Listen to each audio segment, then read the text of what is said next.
Good evening, everybody. For tonight's segment of Weather Explained, we're going to talk about wind chill. As we take a look at the definition of what wind chill is, it is the rate of heat loss from the human body due to effects of wind and temperature. And so basically meaning that the lower the temperature is and the stronger the wind, the higher or lower the wind chill will be, and the faster you might experience frostbite or hypothermia, which could lead to dangerous situations, possibly deadly situations. And it definitely comes up a lot during the winter, especially up here in the northern parts of the country. We talked about it a couple weeks ago. Absolutely. Here. And I mean, I'm from Minnesota. I experienced during the polar vortex, I experienced that minus 67 wind chill. Oof. It was fun. Yeah, I mean, being from Georgia, I haven't had quite the same experience as the 67 below, but I can specifically remember my favorite wind chill story. I was sitting in a deer stand one day, 19 degrees, but it was calm wind. It really was a pleasant sit. And then about 2 weeks later, I was in another stand. It was about 40 degrees, and I had a 40-mile-an-hour wind in my face, and I was miserable the entire night. It's amazing what that wind can do. Yeah, no, the wind is something else. And as we take a look at the wind chill chart of showing how dangerous wind chills can be at wind speeds versus temperatures, the darker the color gets. You want to talk more about it?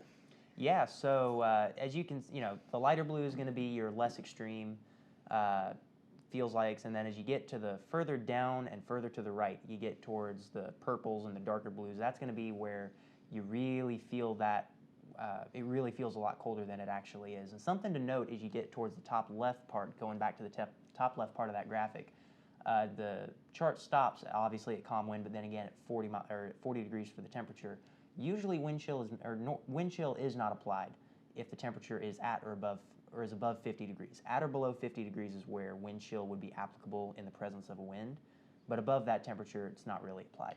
Right, and right when you see that like dark blue to purple area on the chart, that's when you'll start seeing more of like a wind chill warning, especially for the Midwest states.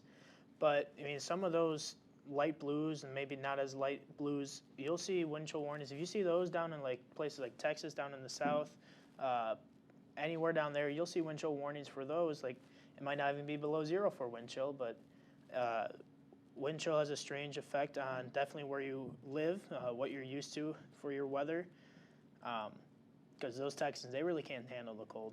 Oh, absolutely. And, it's kind of like all weather warnings. Sometimes it can be relative. I've seen wind chill warnings in my area down around Atlanta for, 10 or 20 above zero. It doesn't take much down there. Right. And, I mean, they don't have the coats and everything ready. They're not as prepared as people up here are.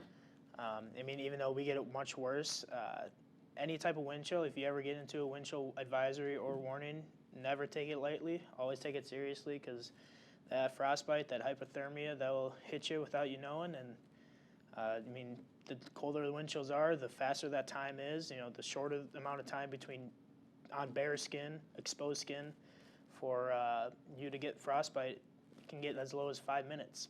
Absolutely. And even if you're not under a wind chill warning, always be weather aware and always be mindful of what the temperature and the wind are. And if it's going to be cold and windy, always have an extra hat, an extra pair of gloves, and an extra layer with you. All right. I think we covered most of it. That's it for Weather Explained on this edition of Size Eyes.